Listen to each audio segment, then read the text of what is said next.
We are back with another episode of Dynasty Theory. And Mitch and Dan, they yelled at me. They said, JB, you don't have your jerseys and everything up. So they made me put up this fake background. Why'd you gotta start with a fake background? I want to be able to bust you and say, John, you wouldn't be able to keep a plant alive back there, on your own. And my face, it cuts off a little bit. Like, where's my hand? Where's my hand? You're good. It's like magic. Sometimes you make yourself disappear. That's all. I'm making my hard-earned money disappear after week 1 there. Oh my goodness. What a week. Anyway, you can see if you're watching live on YouTube, if you're watching back on YouTube, you see the new overlay, you see the new logo on the bottom. We are now a proud member of Dynasty League Football. We are part of the DLF family of podcasts. Extremely happy and proud of that. So, Dan, big introduction here. Cowboy Dan over there. Well, maybe not a Cowboy fan much longer. Anyway, Dan Lamagna, what's going on, buddy? It might be a therapy session as the show goes on. You guys might bill me later. We'll get into some Dallas talk. But first, I just want to say it was great being back to the grind. Like just watching all those games. I even got a little bit of film studying before the show. My Dynasty Theory notebook is all filled up. Man, just so many takes, so much to absorb. It was great watching football. We're back, boys. We're back. It was a very fun Sunday. And I said Thursday was like the appetizer. It was there's other ways I could describe it, but we'll keep it clean here. Anyway, Mitch Sorensen. What's up, Mitch? What's up? So I want to let you guys know how much I like doing this episode. So my 7-year-old is out playing his final soccer game of the season. It's a little rainy outside. I'm like, no. I got to be on Dynasty Theory tonight. So, I'm taking one for the team. My wife's out there rooting him on. He told me he's going to go out there and dominate. So hopefully I could just show like a little bit of that passion for the show too. There we go. I hope so. I believe we're going to see that passion here. And so in season now, we've hit in season mode, point scoring season. The way we are going to at least attempt to format every show, this week, it's the 2022 week 1 Dynasty takeaways and opportunities. And the things that we really should be paying attention to, and a few news things scattered throughout. And obviously there were some big things that happened this first weekend here, but then the opportunities at hand and always putting the Dynasty spin on it. And Mitch, you always say it. What do you say? It's redraft season. Dynasty becomes redraft essentially. Yep. And you see it with a lot of the trades, a lot of the situations. Dan and I made a trade. We'll say. Hot off the presses about 2 hours ago, and there were some comments in the chat, Dan, so you may have to defend yourself. But before we get into tonight's show, as always, this week's episode of Dynasty Theory is brought to you by MANSCAPED, who is the best in men's below-the-waist grooming. MANSCAPED's performance package is the ultimate men's hygiene bundle. Join over 6 million men worldwide who trust MANSCAPED. And again, worldwide, free international shipping. The Lawnmower 4.0 trimmer reduces grooming accidents. It's waterproof, has the LED light. Don't get gunk all over the floor. You can do it in the shower. And listen, after using code Theory20, it's $72 after the discount. See? So that's some high quality merch. Yep. You're going to save some money, using our promo code. You're going to get this quality product, and you're going to get some laughs after too, because those that I've referred it to and they have the product, like I'm happy that like they've all been happy with the product. But then I get these text messages like, Dan, every time I groom below the belt, I think of you. Like this, it's a little too much. That's a little something. Yeah. But try, John, as he said, you're going to get a great deal and a great product. And remember, it helps us out too. So we appreciate everybody's support. It's time to take care of yourself. Go to manscaped.com, get 20% off plus free shipping with code Theory20. Again, code Theory20, 20% off plus free international shipping. Whew. Speaking of shipping, Dan is shipping off the Dak man. Dak Prescott has successful surgery on his fractured thumb. The initial time frame, it looked like between week 8 or 10. Okay. Now we're seeing some reports, could be 4 to 6 weeks, could be 6 to 8 weeks. For the most part, though, the difference between those two scenarios, the damage is done for your dynasty teams, right? So if you're hanging on a Dak and you're looking at laughing at some of the comments in the chat here, but if you're looking at Dak as your quarterback and you're sitting there 4, 5, 6 weeks waiting for his return, depending on your quarterback situation, you might be in some hot water there. So again, 4 to 6 weeks, 6 to 8 weeks, what's the difference really from a short-term and really a dynasty perspective? So Mitch, I want to start with you because you were quite the pessimist coming into the season. You were very vocal about it, before the injury. So coming into the season before the injury, what were your thoughts on this offense for fantasy purposes? But then also, how did especially that first half against Tampa Bay play into that? So the funny thing is, Dan and I have actually talked about the Cowboys a lot through DMs, and we're both kind of on the same page. We don't understand. Why do I keep getting cut out of these DM conversations? Well, it's like in a league we're in, or like Mitch finds an opportunity to bust my chops, and you just might not be there. It's at usually the time, about JB. DFS, John, and you don't allow us to talk about DFS or without that. like things being thrown at us. Carry on. Mitch and I are like the kids stealing cookies from the cookie jar, so JB doesn't get us slap our wrists for talking too much DFS. Yeah, pretty much. So, like I said, Dan and I talked about it a lot. The Cowboys made horrible moves this offseason to try to make this offense even be mediocre. So going into the season, I was really high on CeeDee Lamb. I thought it would be Jefferson, Chase, CeeDee would be the top 3 locked in. Didn't really look like that was happening in the first half of the game. I was completely out on the running backs, though, just because I thought this was going to be a pretty bad offense, and I didn't think they'd get a lot of red zone opportunities. But, I mean, we saw it in the first half. The offense looked terrible. Not like it's just terrible on Cowboy standards. Terrible for, like, Chicago SEC. Bears standards. Exactly. I mean, it was really bad. So, it sucks that it happens. And I don't want to take Dak got injured, so this offense is going to be bad now. But the problem is, look at someone like Dalton Schultz. Dalton Schultz needed Dak and needed this offense to be good to keep his dynasty value afloat. Because after the season, he is a free agent. Maybe he goes to a good landing spot and he gets to keep his value going into future years. Without Dak, there's like no chance that I see that happening. So I think his production's going to drop because of it. His value's going to drop because of it. So Matt, maybe the only guy that I really like in this offense is still CeeDee Lamb. And that's probably just because he still has the hype and Dynasty loves wide receivers so much.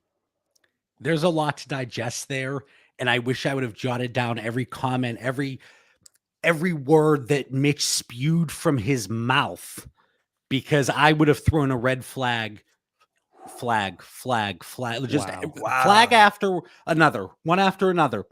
So Dan, I want your thoughts here because you are the Cowboys homer, but based on your moves that I have seen today, you have shipped off 3 shares of Dak Prescott. And some might say, I know we're friends, I know we hang out in Canton every once in a while. Some might say I got a friends and family discount on that deal. But before we get into that deal specifically, I want your thoughts on what your expectations were coming into the season, especially for these pieces as dynasty assets, what you saw in week 1 and how you are recalibrating and adjusting based on what you saw. There's a lot to unravel here. And JB, that's one of 3 deals. So I want to make sure tonight when we go through our deal, you're hearing my other 2 deals too, which I'm a lot prouder of. But I still like our deal because of the depth of the league. But we'll get there. First, your first question is my thoughts going into this season. This offseason has been horrible. It has been this bad relationship that I'm like, I can't get out of because I'm committed to it.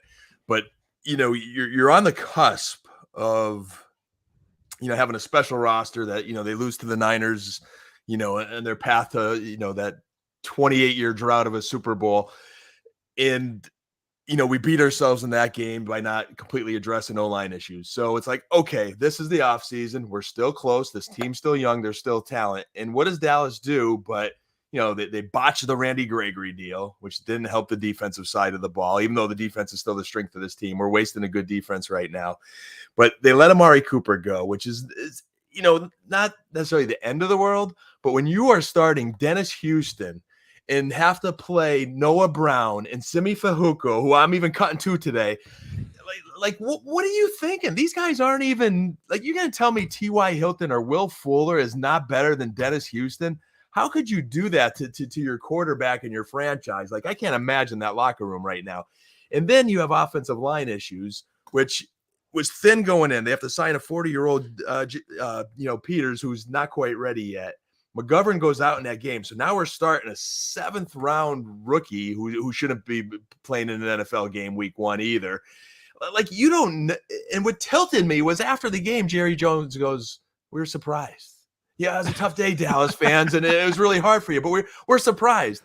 And this just takes me back to NFL teams that over-evaluate their talent. This Dallas team is not as good as the Jones family and ownerships think it is, because the offense sucks. Mitch is flat out right. He's watching that game. It's bad, JB. And what makes us think it's going to get any better with the Jones family? They do this year in and year out. In the Romo days, they wasted it because they couldn't figure out defense. Now they can't figure out the offense. And for fantasy football, that's a tragedy. So Tyron Smith's not getting any healthier. The young rookie held his own at left tackle. Left guard, McGovern, we're not even sure if he should be starting left guard, but he's injured for 4 weeks. The center's average. The right guard is a stud, but we're wasting his career just like we did Witten's. And then the right tackle, Terrence Steele, who we let La'el Collins go, he had 5 penalties, and he didn't play well either. So the O-line's a mess. Yes, Gallup's going to come back at some point. Maybe James Washington. I know you're out on JB. You've made that clear over the years. What makes us think this is going to get any better in Dallas anytime soon? That was quite the monologue. And I'm a Cowboys fan. I'm glass half full for 28 years. It's getting old. And I'll always be a Cowboys fan. I'm not that fan that's saying, "Hey, I'm not a Cowboys fan. I'm going to love them. I'm going to watch every single minute of every single game," as horrible as it is this year. For fantasy football, I would be worried.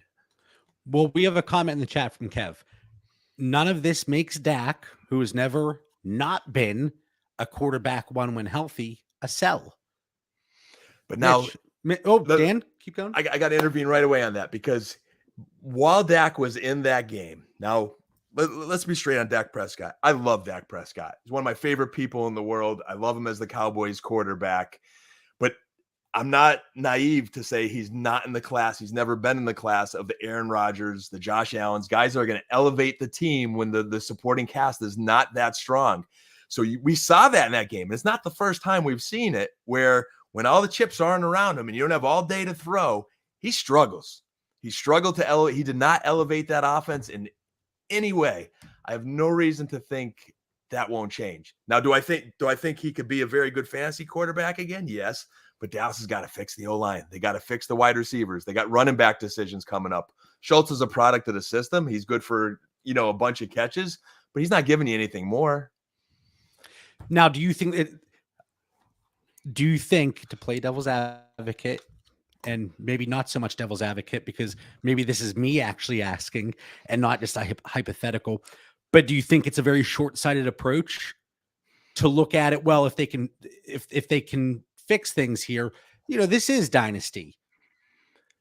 Here's the other. So if in all of the Dallas Cowboy land's pipe dreams, it's week 1. We were even talking in the offseason about Sean Payton. We're counting down to hopefully getting Sean Payton.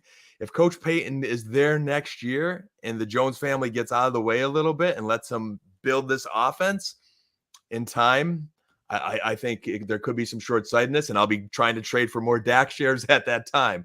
But until then, as long as Mike McCarthy and Kellen Moore are the coaches, on top of all these, we went into the season knowing Dallas had to win despite the coaches on offense. I love Dan Quinn on defense. On offense, they had to win despite the coaches. We're watching this game. Zeke's averaging 5 yards a carry, and we stopped running with Zeke. And then Pollard, we're going to use him in pass protection. Zeke is a good pass blocker. Pollard got his butt whooped in that game, man. He was like El Matador. Like the Jones family should be sending flowers and pampering Dak every way they can, because they're a good part of the reason by not fixing things in the offseason and that horrible play calling, because Kellen Moore's terrible. He can't make adjustments. He's got some creative plays. He's got a creative young mind. He'd whoop me in Madden, but he's not an offensive coordinator in the National Football League. Now, so how has your price changed then? How has your value of him changed? Mitch, I'm going to stick with Dan here because obviously he was higher than the world on Dak Prescott. But based on what I've seen, it seems like you may have lowered him, and I don't think it's necessarily due to the fact that he was injured, but maybe more because of what we actually saw on the field. But again, that Tampa Bay defense, they are no slouch. That's a strong defense, and they're not going against Tampa Bay every week. That division, we always talk about it with that NFC East. It's going to be a lot more forgiving and more fantasy friendly for this offense. So while there are those troubles at offensive line, I personally do believe overall to significantly drop Dak Prescott across the quarterback landscape is a mistake. I do. But am I saying I didn't drop him? No, I dropped him a tier because it's the possible 6 to 8 weeks. And again, we look at that and I'll go through several different scenarios on exactly what I'd be looking to do because there's a lot of gray area, right? It's never just black or white. There are so many different scenarios and so much additional context that is needed. So I do want to dive into that a little bit, but like we're seeing the questions pop up. Dak Prescott or a 23 first. I know that 23 first, they are highly sought after assets, right? But we're still talking about, let's even say top 12, top 13, because of the uncertainty with the injury and how long he's going to be out. Maybe it's a wasted season for your win now rosters, but also the state of that team as a franchise. I think it's a mistake to drop him too low. Now, if you want to drop him in terms of you're not actively going out and acquiring him, that's one thing. But if you're out there shopping him to get him off your team, I think these are trades that we might look back on in a year and regret. And one of my biggest regrets in terms of a trade involved Dak Prescott when he missed the entire season. What was that, 2 years ago? Was that 2 years ago now? I don't even know what year it is. Yeah. And I thought I was a contender, and I made an absolute rubbish trade that I even said, this is going to look really bad in a year. It looked bad in like 6 weeks. I think the difference now is 2 years have passed, and that O-line's gotten 2 years worse. The work Dallas has to do to get that offense back to where Dak was Dak and that Cowboys offense was explosive, it seems enormous right now. But how quickly do situations change in the NFL? We always talk about it. I'm having a little trouble having confidence in the Cowboys brass, and there's just a lot more to fix than there was in the past. Could they do it? Yes. So here's my thing with Dak. I don't want to give him away. So and people could say in our trade, I went light and premium. And I think I was just totally, but I'm still standing by that trade a bit. Really quick for context, and correct me if I'm wrong, Dan, because I don't even have my phone up here with me, but that's a 14 team league, start 11, 12 or 13. Oh, is it? Shows you how much No, I received Dak Prescott and Foster Moreau, and we just did the startup this offseason. I punted from the start. I was moving back, trying to pick up additional draft capital. So I acquired Dak Prescott and Foster Moreau in a 14-team Superflex league. I moved Jameis Winston, Michael Carter. I don't even know. Kenyon Drake, who's got a role now. Denzel Mims, he's going to get traded at some point. I'm still holding out a little bit on Mims. And I think I gave you 75 fab and a 23 fourth. I got to stay on brand and get fab. And what I've been trying to do today, and I got more in some other deals, and you let me know when you want me to talk about them. But I'm looking at Winston. I'm liking his situation. I'm liking his O-line, his receivers, the organization, his light schedule coming up that's really juicy in the next 5-6 weeks. In this trade I made with you, to Mitch's point, 12 people were starting there and 14 teams. It is a very deep league, and I'm contending to want to win this year. And I think next year, I still have concerns about Dallas, and I think the Saints are staying in it to win it. But again, and I like Michael Carter. I know you like Michael Carter, and I love Jameis Winston. I do. But to say there is an uncertainty surrounding him and his future, I think that would be a little bit of a naive on our part to say that. It's early. Again, I'm Mitch all in on the Saints and Winston here. Camera. Well, I know Mitch likes your side, and I respect that. Like, I get that part of the trade. To me, I'm getting off Dak. That was a league that I'm a little weak in some positions, very thin at running back. I had Baker and Zach Wilson at quarterback. I wanted the stability of Winston for the rest of the year, and I'm just got a good feeling about the Saints. Let me ask both of you: you want Dak or Hurts? Hurts. Yeah, and that is how quickly things change. Yep, that is how quickly things change. Where were these conversations last year, especially for me personally? I know, Mitch, you were there with me too. But again, as it typically happens, I was just louder about it. And we were wrong on Hurts. I think he's improved. The way they've built around that, the quarterback there, obviously, the way they build around him, it's a drastically improved situation, I think. And the fact that I have a good one. I have a really good one. Deshaun Watson might be back the exact same time that Dak comes back on the field. You taking Watson or are you taking Prescott? Same tier. If I'm going to move one way or the other, I need a little something extra. No, you get to choose one or the other. For fantasy, I like Watson right now. You're not getting one thing or another. He's going to have another. a better team around him. Because of we know what he could do. He's an elite quarterback. I don't like the person, but he's an elite quarterback. Gun to head, I will take Deshaun Watson. I'll take Deshaun Watson straight up. And, there was a question in the chat in the Discord earlier today about my valuation and difference between Nick Chubb and Ezekiel Elliott. And it actually plays hand in hand with looking at Deshaun Watson and Dak Prescott, especially that offensive line situation. I think there still is that thought that this offensive line is elite, and it's not. But again, I do think it improves, and hopefully for Dan's fandom, it improves based on the caliber of the opponent. I'm not saying the line improves, but they're not going up against Tampa Bay on a weekly basis. They're going to struggle with a lot of teams. No, I don't think it's going to be as ugly as we just saw. I do not think it's going to be as ugly as we just saw. It's fragile. Hopefully they score more than 6 points. I agree. Hopefully they get up to 10. That'd be great. All right, so I got 6 different situations here. Can I talk about them really quick? Yes, and I'm going to rattle through them very quickly. If you guys have an issue with it, please save your objections for the end. Thank you. Wow. You interrupt us all the time, and we're not allowed to talk for 16 minutes here? I've never interrupted anybody in my life. Holy cow. Okay, all right, so like I said, no, please interrupt whenever you have an issue. So this could be early. But I've moved Dak Prescott down one tier because of what we saw, and I know it's a one-game sample. Not even a one-game sample, but because of what we saw, and then possibly the 6 to 8 weeks, it's a wash season. So moving him down the one tier with the subpar offensive line, like Dan said, questionable play calling, horrible coaching, lack of weapons. And can I say, how bad is Jalen Tolbert, my man Jalen Tolbert, that he wasn't even active?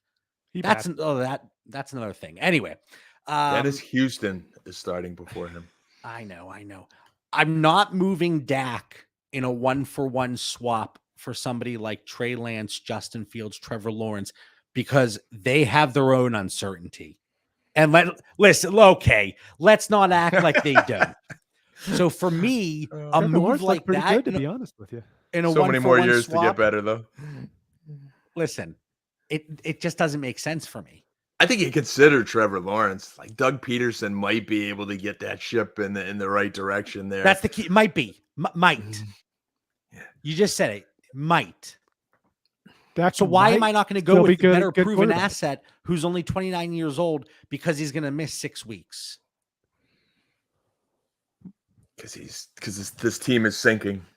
No, And I need to shop my Trevor Lawrence shares immediately after we jump off here. All right, so because of the uncertainty surrounding them, and you very well may not get contender-like production from those guys. So for me, it doesn't make sense. If moving off of Dak, ideally, I'm looking for a win nowish quarterback with a plus that provides insulated value. So let's use the trade that Dan and I made. There's no insulated value in that trade of what I moved to Dan. Jameis Winston, Michael Carter, and rubbish. Okay. It's fair. If I have two other viable quarterbacks and I'm contending, if I have a roster that's built, I think, to compete, I'm okay staying put. So actually I had someone offer me Matthew Stafford today for Dak, but I had Danny Dimes on the bench. So I'm like, I could write out Danny Dimes for 5 to 6 weeks and be okay when Dak comes back. So that's an easy decline for me because I'm a little concerned about Danny Dimes though. So just because Dable's concerned. crazy. Dable's a crazy. Okay, real quick, completely off. Dable is going to go down as the coach that like everyone kind of liked. By the end of the season, the majority of people aren't going to like him as like the type of coach he is more than anything. A Matt Patricia type, may I say. No, he's a lot smarter than Matt Patricia. 100%. I said type of coach. The players already he's dancing with the players after, man. He's popular. Like I think he's got it. It's just they won that game despite Danny Dimes. Now I'm not saying I'm completely out there, but there's a lot of concerns, man. He made some bonehead plays in that game. All right, Mitch. Sorry, I'm reeling you guys back in right now. What needs added? What would have had to be included to go from Dak to Stafford? And I see Mr. Stranded on Revis Island saying, that was me, Mitch. Sorry. Yeah. I don't, that's a fair offer right now. No, it's fine. For me to actually do it, it would need to have a David Montgomery type on top of it. Oh, you're not getting that. Even David Montgomery, that's why I'm not doing it. See, what I tried to do today, and let's exclude your again. Our trade, John, was more depth and talk about the other trades because maybe we'll paint you in a better light. Okay. So like I would be wanting a Stafford plus something nice. But so what I did 2 trades. I'll start with the smaller of the 2.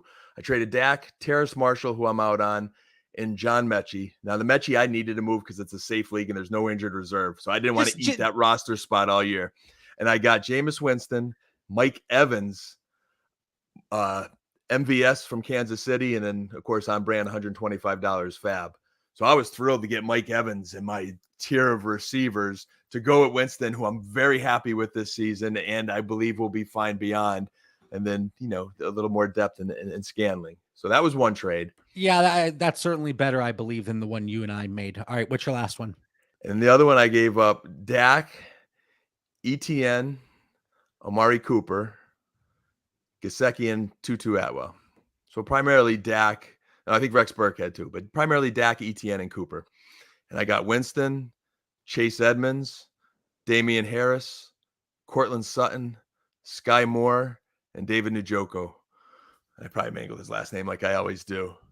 So I looked at that as like 2-for-1s at each position. Gave up ETN, I got Edmonds and Harris. I gave up Cooper, I got Sky Moore and Sutton. And then I just like Njoku when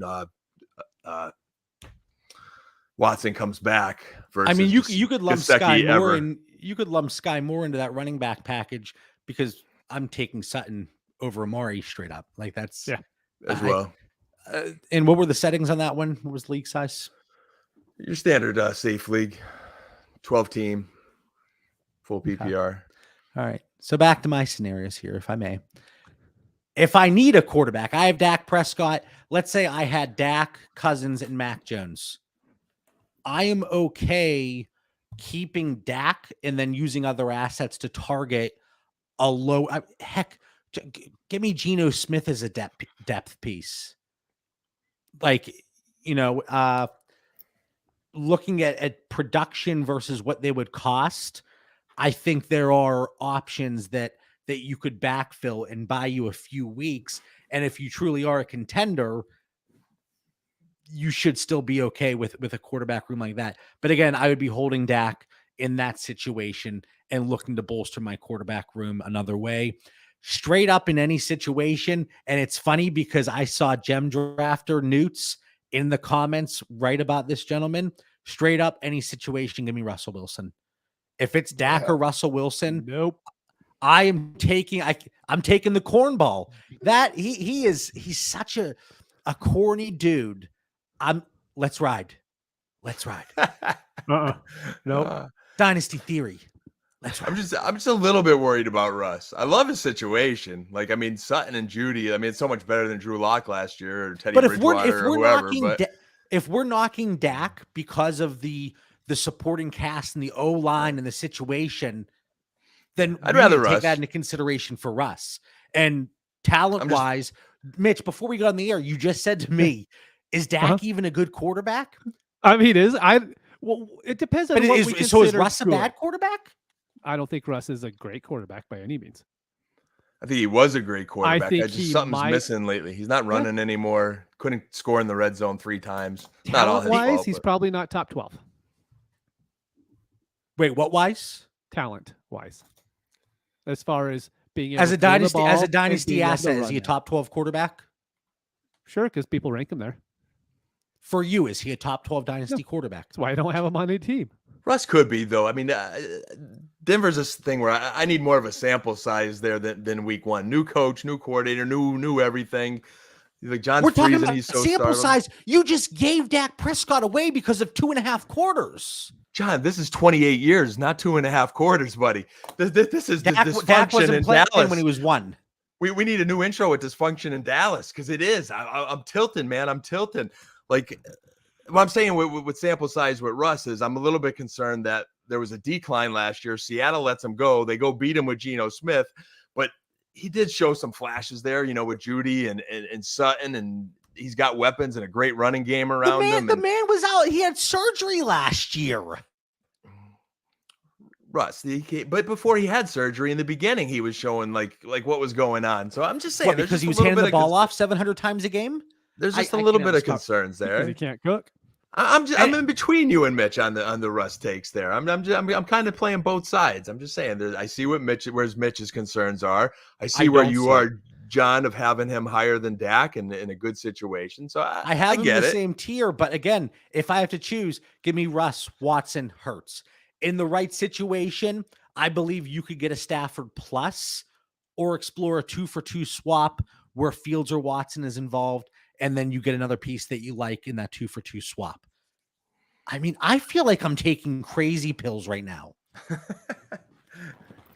I really do. And then last one, if I'm not contending and a team is contending that just lost Dak and they only have one other quarterback, I would love to either package up a veteran, maybe a Wentz who really overperformed in week 1. Or a Jameis Winston, for instance. A Jameis Winston, a Matt Ryan, a Ryan Tannehill, anybody clumped in that territory, package them up to get Dak. Or let's not insult the manager. Let's keep friendly relations here.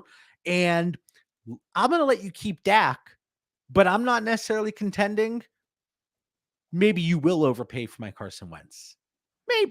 Maybe.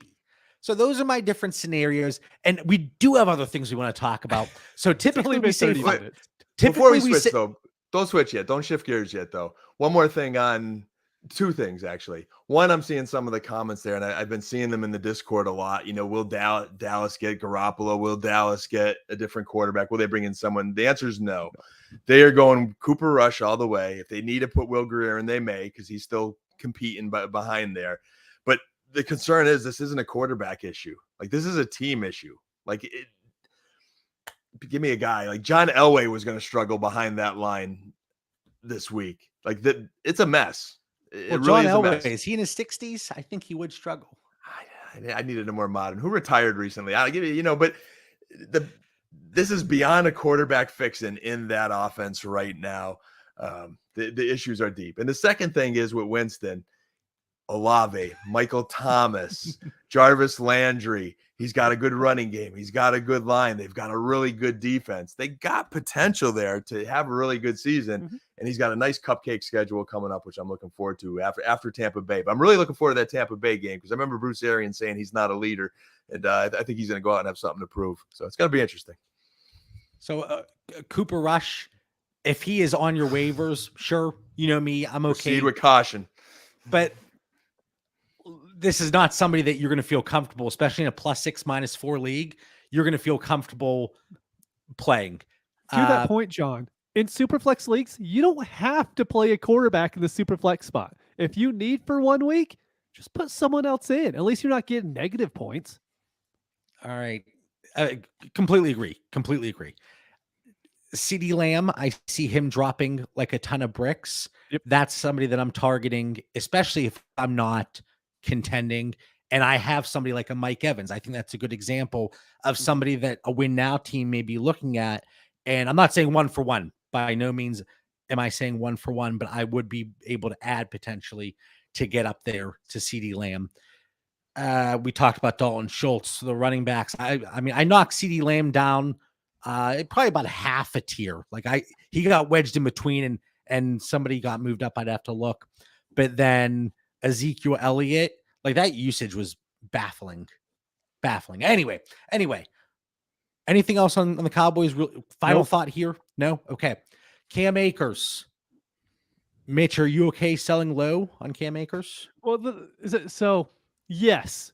How low do you have to go to actually trade Cam Akers? That's my biggest worry. Are 2023 second? Which one who do you prefer? 23 second. Akers. Carson Wentz and Cam Akers or Mac Jones? Wentz and Akers. Yeah, I'll actually go Wentz and Akers on that one. Cam Akers or Kareem Hunt? Kareem Hunt. Oh, really? You'll still stick with Akers, Dan? Yeah. Akers, to answer John's question, for me, it's a freeze now or buy low, not sell low. I want to see just a little bit more. Not giving up yet. And we've talked about it. Oh, I don't want to sell low. And the sunk cost fallacy comes into play. There's a very good chance that Cam Akers, in fact, does continue to plummet in value. Yeah. And then I think you just lost. Yeah. I'm just going to eat it. And you can versus, it's an element. Not if you invested him when he was going as a top 10 running back. It all depends when you invested in him. Yeah. I just don't want to get rid of him now for something that I'm like, meh, I can live that with offensive line might not be able to run block. I mean, there's a chance that just might be a thing to where they might not be able to run for most of the season. Cam Akers played 12 snaps, and you can sit there and say, well, he's coming back from injury. It seemed like they were really content going with Henderson, who had one of the highest route participations across the board this week for running backs. Every which way you look at it, passing, running, anything involving usage, it was the Darrell Henderson show. And like looking at my tiers, there are 91 guys without a doubt I would take over Cam Akers if I were in a startup today. And then there's 21 other guys that I have him tiered with. We're down to the 10th round now. And that's best case scenario. And I know a lot of people, they would not be willing to cash out at 10th round startup value. But if I could we talk about Kareem Hunt. Give me Kareem Hunt and a second for Akers and a third, and I'll call it a day. Would you take James Robinson for Cam Akers right now? Oh, man. Give me to think about. So that's my problem with the whole Akers thing is, yes, he's coming back from injury. He's had a lot more time than James Robinson has, and James Robinson looks great. So for me, it's not just the Achilles things anymore. It's also how the Rams looked as an offense, and they couldn't run block last year. They can't run block this year, and their offensive line is worse. Maybe that running game just isn't going to happen to the point to where you need it for fantasy. Yes, they could have good games, but as far as having a weekly starter out of that offense, I don't know if you could have that out of Cam Akers. In that situation, it very well might play out like something. I mean, and it's funny because they played each other on Thursday night, but that Buffalo backfield, like Devin Singletary looked awesome. Yep. He did. But You can't play him. Are you really going to be comfortable putting him in your starting lineup? That's the thing. And I believe that at least through the rest of this year, we would see that with Cam Akers, but we might not even see that. And that's going from Devin Singletary, who looked really good in week 1, but there are going to be concerns. This is going to be an 8-hour episode. No, we're going to wrap it up here in a timely manner. So, I mean, Cam Akers, I know some time has passed, but we haven't had an episode since Thursday.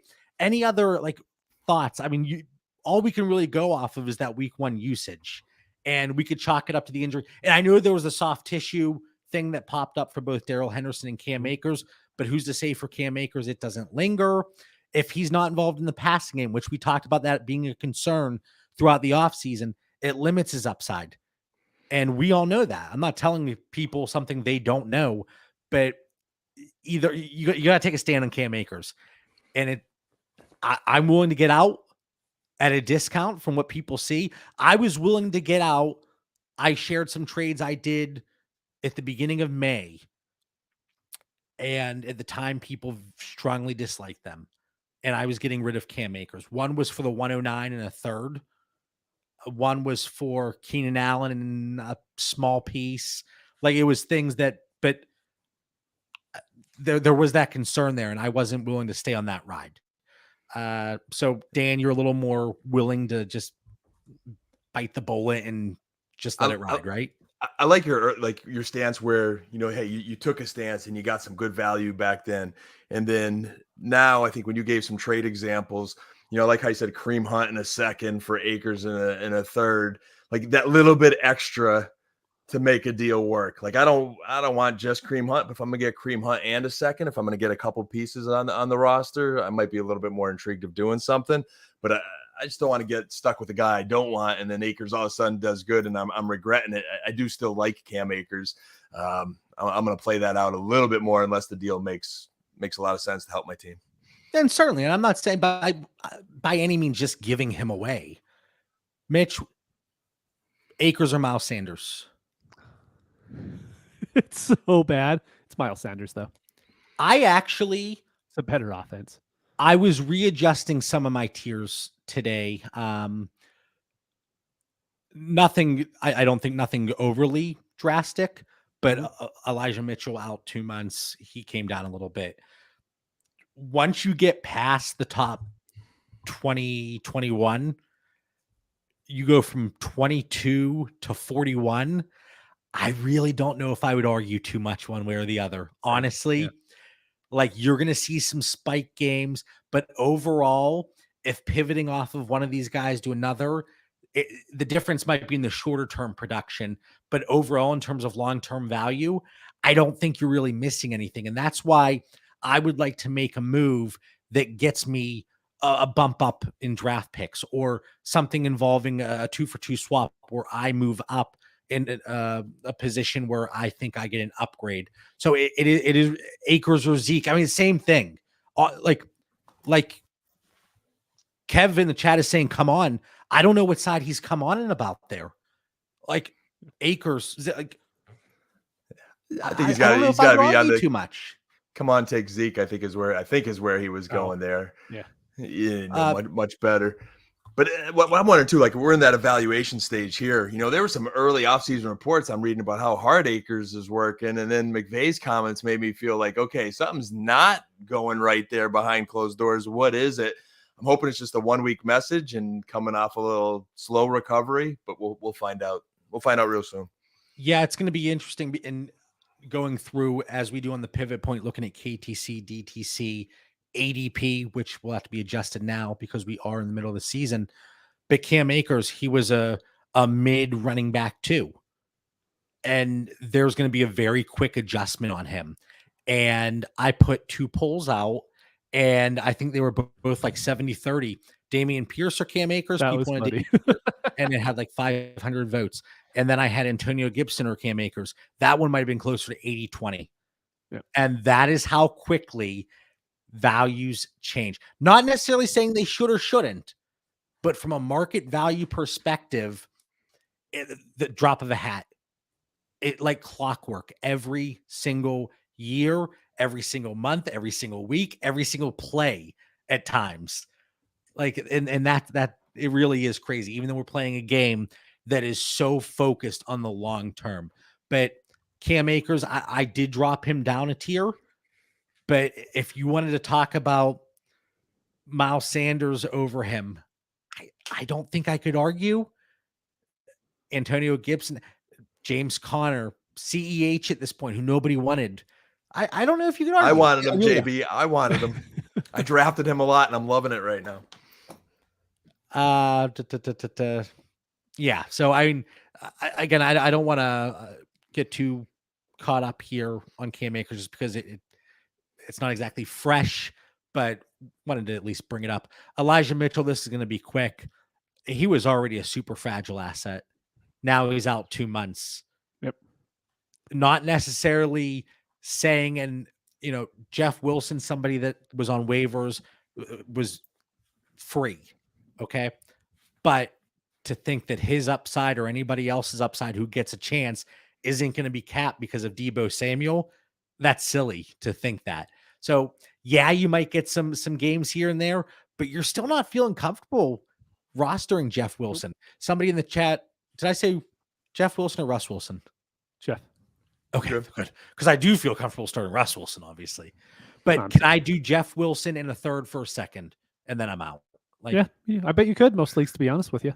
And then maybe that's something to try. Because the initial question was Jeff Wilson or a third, and that's fine. If you move him for a third, you're not going to kick yourself over it. Yep. Because again, maybe you get 1 or 2 games where he hits 12, 13, 14 points, but really, how much more effective is he going to be? Okay. The only thing I want to add to that Niners backfield situation a little bit is I am interested to see how TD Price, if he gets, a larger sample size. He's one of the rookies I liked on film and kind of high on him, and now opportunities opening up a little bit more.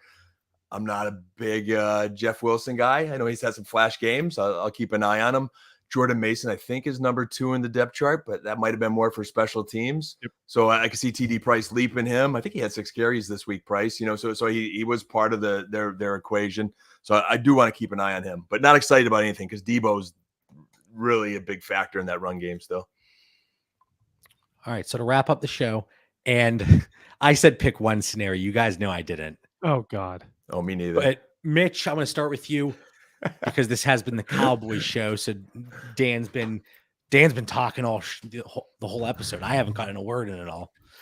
But Mitch, what is your biggest takeaway from week 1 outside of Dallas's offense, outside of Cam Akers, outside of Elijah Mitchell, and how can dynasty managers take advantage over the next few days, hours, weeks, whatever the case may be? I just want to go with buy now and sell now kind of approach to 2 different players. Yep. One is Christian Kirk. John and I talked about him on Pivot Point. Christian Kirk had 12 targets, 6 catches, over 100 yards. And I mean, the guy's just going to eat out the slot. Like Trevor Lawrence is going to feed him over and over and over again. He's going to be like the Amon-Ra St. Brown of this year, to where it should be a nice game script too. Yeah. I mean, he's always going to be a good game script. So like, I absolutely love him. I don't think the managers that have him now are going to have him ranked as high as what he's going to be. So I think now is a great time to get him. And the person that I'm on contenders, I actually threw out a few offers of, and again, we say contenders. These are teams that I am expecting, I'm hoping to compete. When it's all said and done, we all know it doesn't work out that way all the time. So I don't want people to think, oh, they're sitting here saying I have a contender. As it stands today on paper, I'm hoping it goes that way. I'm offering a 23 second for Christian Kirk in start 3 leagues. Yep. Start 3. Okay. And then who are we looking to move off of? I was going to say Alvin Kamara. And this was before the little injury news that came out that said he might be hurt a little bit, but he had 12 touches. And it's not just that he had 12 touches. It's they're willing to use Taysom Hill as a quasi running back again, right? So you have him. They have, who do they just bring into the practice squad? Latavius Murray, right? He's back. Yeah. I mean, I just don't know if he's going to get the 20 touches that we need for him to perform at what his value is. Maybe he's a 15 to 18 guy, but if 5 to 8 of those aren't catches anymore, then he's not a back that I really want on my team for what his value is at this point. So those are two guys that I'm just willing to move immediately or acquire with Kirk. To Mitch's point on Kamara there, I'm just starting film study, but in the spirit of the Winston moves today, I was watching a lot of extra Saints, and they are deploying one game sample size. I mean, this is their game plan for Atlanta. So we're going to watch week 2 and say, hey, how are they doing this, next week? But it looks like they have a 3-headed monster at running back between Kamara, Ingram, and Taysom Hill. I think Latavius Murray's just insurance in case somebody gets dinged. But they are clearly using, and I think it's a good answer for Taysom Hill too, is we have him on a lot of our rosters, and how are the Saints using him? I think they're using him as a running back this year, like legitimately, and they're doing it in creative formations. And I saw some Taysom Hill and Ingram on the field at the same time. So when you have Taysom Hill as a tight end and you're hurting at that position, he's not a bad start if you're desperate. And you're getting the tight end points into PPR if he gets any receptions. Yeah. Right. So he's out there. Yeah, He's part of their game plan. Now, I can appreciate the Alvin Kamara thought, and then who knows if we're walking into a suspension next year, right? So I did pick him up in a few spots on teams that I was looking to make a push, but I can understand and agree to the extent that you might not be looking to go out and acquire more shares, and if there's a contender willing to pay face value, and maybe your team isn't there, you had him previously, and your team's kind of aging out, maybe that's an opportunity to explore. All right, Dan, what do you got? Takeaways for this week. I'm just going to go rapid fire here. You had 5 screens of football games this Sunday, so I soaked in as much football as I can and just taking notes. Danny Dimes, Trey Lance, they're on my roster watch right now. Just, a little bit of concerns. While Jameis Winston went up. Running backs, Saquon Barkley's definitely back. I think the Michael Carter, Breece Hall duo is up there with Chubb Hunt and Javonte and Gordon. I really like those two guys, even though their teams might, the Jets aren't all the way there yet, but both running backs looked really good. Saints have 3 running backs, as we mentioned, and James Cook not yet. Kadarius Toney, I'm still wondering. I need something. I need something to go on, so I'm going to try to keep doing some digging there, but he's on my roster watch as well, and the Green Bay Packer receivers are not there yet. Bengals O-line and coaching is very alarming. I don't think Zach Taylor learned anything from the Super Bowl, man. Like, Joe Mixon's their best guy, and they're still putting P. Ryan in there and setting Burrow up for 5 interceptions. That was a little frustrating. Kansas City offense I'm really liking this year again, and then the Chargers still finding ways to blow leads late. Some things just never change. So we'll see, man. But there were just some of the things that just caught my eye from this weekend. Now, I have about 15 different things here, and almost all of them are because of the information and the usage information, the red zone opportunities. And I put together a spreadsheet for our patrons and collected data from different sources. But based on week 1 here, I have 318 players entered with their usage from week 1. And, route participation, targets, target share, yards per route run, air yards, all that good stuff. So when I'm going through this list, I'm not going to dive into the exact numbers here, but there's a reason that I'm calling it out, and it's based off of that. So if you want to shoot me a DM, if you want to hit me up in the Discord, JB, why are you saying this about this certain player? I'm more than happy to dive into it, but because we talked about Dak Prescott for 3 hours here, I'm going to rattle through these pretty quickly. Treylon Burks, I was very intrigued with his usage and his opportunities. He wasn't exactly getting the route participation, but the targets per route run were extremely impressive for somebody that has been getting negative press throughout the entire offseason. Michael Thomas being labeled, and I saw this multiple times, being labeled as a sell by the Twitter universe. And I disagree. There are certain players that I look at, and I'm going to get to, they may have popped from fantasy production wise, but their usage wasn't what you want to see. MT ran a route on over 80% of the dropbacks. It's not like they used him on 2 goal line opportunities and that was his day. So Michael Thomas, if you're, depending on the team situation, if you're looking to move off them, fine, at face value, but just to move him, to move him, I can't get behind that. Those Saints receivers look good. I agree. Landry had a heck of a game. And I know that's a Jameis Winston take there, but and Chris Olave didn't look half bad either. From what we saw in Arizona, does Greg Dortch give us a glimpse into Rondale Moore's potential volume? Yes, Just a thought. 100%. Just a thought. He looked like him out there. Yeah. Remember throughout the offseason, especially towards the tail end, I was hating on George Pickens at his cost. Mm-hmm. I might be swinging back around. He ran a route on over 90% of the dropbacks. Okay. Now, listen, if his value has not shifted, then I don't want it. But if we see a manager get frustrated here in a week or two, then I might start to explore. Again, I want to acquire at that deflated price. Veterans that I would look to acquire here that underperformed: Allen Robinson, Adam Thielen, Mike Williams from teams that might not be looking to contend, and you get a discount based on panic, and also Aaron Jones. So all four of those guys, their production wasn't there in week one. Aaron Jones a little bit better, but Aaron Jones had one of the highest route participations of any running back. You have to believe that the running backs get more utilized there, but Allen Robinson, Adam Thielen, Mike Williams, they were on the field throughout the entire game, and they are not the players that are going to continue with that lack of target share per route run. So I would look to explore opportunities there. Again, we want to see that downswing in value to acquire and the cost to acquire.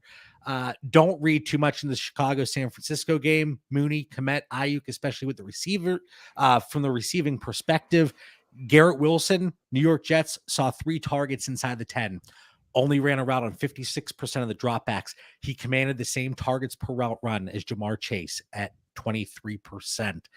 I am throwing a few feelers out for Garrett Wilson because, again, underwhelming under 10 PPR points. That's what people see. That is what most fantasy managers Will note, see. though, I think Corey Davis was on the field more than him. And Everybody was. He only ran a route on Berrios was still in 56% of the dropbacks. Yeah, it's like, what is that? But 3 targets inside the 10, that was tied for second most in the NFL. He showed his athleticism. In week 1. Of course he did. Just get Corey Davis off the field. Clyde Edwards-Helaire had a great fantasy game, right? Only had an 8% target share, ran around on 32% of the dropbacks, but he had 2 touchdowns that propped him up a little bit. I'm not saying move Clyde Edwards-Helaire down, but that might be one that he wasn't on the field for the whole second half because they were winning by 30 points. That's why he wasn't on the field. So, of course, his route participation and rushing share is going to be down if you're sitting on the bench because you scored all the points already. Yeah, there may be an asterisk on that one there, JB. Yeah, let's throw one there. I can appreciate that. Hey, thanks. I was expecting to get yelled at there. That's hey, fine. I feel good. That's fine. So that's where the analytics and the film combines. But I would monitor the situation because, again, if we're being bolstered by touchdowns on those spike weeks, just monitor the situation. Okay, that's all I'm saying. But very good point. I will tuck my tail and run on that one. Dalvin, Swift, Zeke, McCaffrey, all extremely underwhelming on their targets per route run. Okay, lower than they're used to. So all 4 of those guys, I do believe they see an uptick, and especially with McCaffrey, people are expecting those 20, 25, 30-point games. That's going to be critical. Swift was still a monster, but I saw the question, should we be concerned about his usage in the passing game? I would be surprised if it doesn't gravitate more towards what we've seen in the past. So Swift, McCaffrey, Zeke. Who else did you say? What was it for? Dalvin, Swift, Zeke, and McCaffrey. Got you. 3 of those guys, somewhat underwhelming. Pat Freiermuth. Carolina started really slow. Their first half, they just want to delete it there, So some of these teams, again, could they improve on their mistakes? And then to your point, JB, if they do make some adjustments, there should be an uptick. Right, but again, that one was based on their routes, their targets per route run. So not based on, just total team shares. Pat Freiermuth route participation, that was impressive. He was up over 75%, and the way they used him in the preseason, they used him in line to block a lot more. But it looks like maybe Zach Gentry can open that up for Pat Freiermuth. So that is one that the week 1 usage was quite different than what I had expected. He looks good. Higbee, Hurst, Ingram, all with over 77% route run. Tunyon looked pretty healthy, saw nice targets per route run of 22%. Have to believe that his routes run goes up above 42% moving forward. Sell OJ Howard. Sell him. 6 routes, Yes, 6 routes, do it. 2 targets, 2 touchdowns. Yeah, that's going to be sustainable. I know that people were upset and disappointed with David Njoku, Dawson Knox, Dallas Goedert to an extent, Mike Gesicki, Cole Kmet. The only one that I would be panicking on is Mike Gesicki. He only ran a route on 43% of the dropbacks. Yeah, he's droppable. One target. Yeah. Well, in redraft, he is droppable. In Dynasty, he's droppable. I'm sorry. I wouldn't drop the man. And then also to get back in Mitch's good graces, it's 2022. Jamal Williams is still a viable flex yes, play. he is. Still a flex play. Oh man. Okay. Got through that. Listen, it's been a hectic start to the week. I'm actually ashamed to include the CEH thought there, but that's why we're all here. We keep each other in line. JB, what the frick are you doing here, man? And sometimes even I make a mistake. I know it's rare. It's rare. Oh my God. Final thoughts. Dan, heading into week 2, week 1 in the rearview mirror, things are only going to get better for us, right? What are your final thoughts for the listeners? It will continue to get better. And my final thought for the listeners is keep tuning in between our Discord, between Twitter, between the pivot point when it comes up later in the week. We're only at Tuesday. Like, we just wrapped up the last Monday night game. As John continues to crunch his analytics and I watch films, and then Mitch adds common sense that we're missing. Like, the three of us, there's a lot more to unravel. So the films and the analytics and the stats will all merge. And as you prepare for your rosters, 2 Monday night football games coming up this week. So be aware of that, 2 Monday night football games. Mitch, what do you got? Just going to say, I've seen people already wanting to blow up their teams after 1 week. Just like, maybe give it 3 weeks before you just want to trade away everything for like 24 4th-round picks. Like, you can really take a couple weeks to do this. You don't have to blow up your team in a matter of like 2 days because Higgins went out with a concussion or something like that. Like, just calm down. We're going to be through this. We're going to get through the season. We're going to be okay.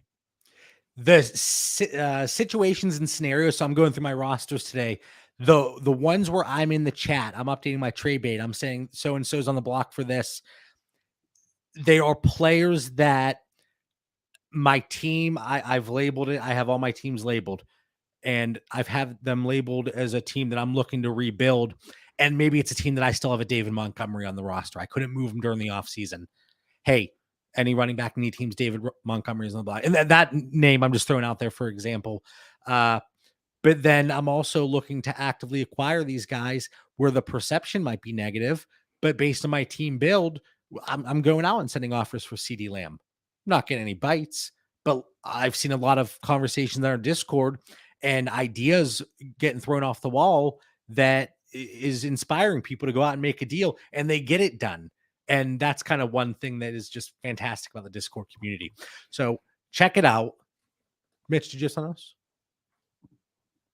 Oh, okay. All right. Well, anyway, hopefully everybody enjoyed the show. This is going to be the format each and every week throughout the season. For Mitch Sorensen, Dan Lamagna, I'm John Bauer. We'll catch you next week. Have a good one, everybody.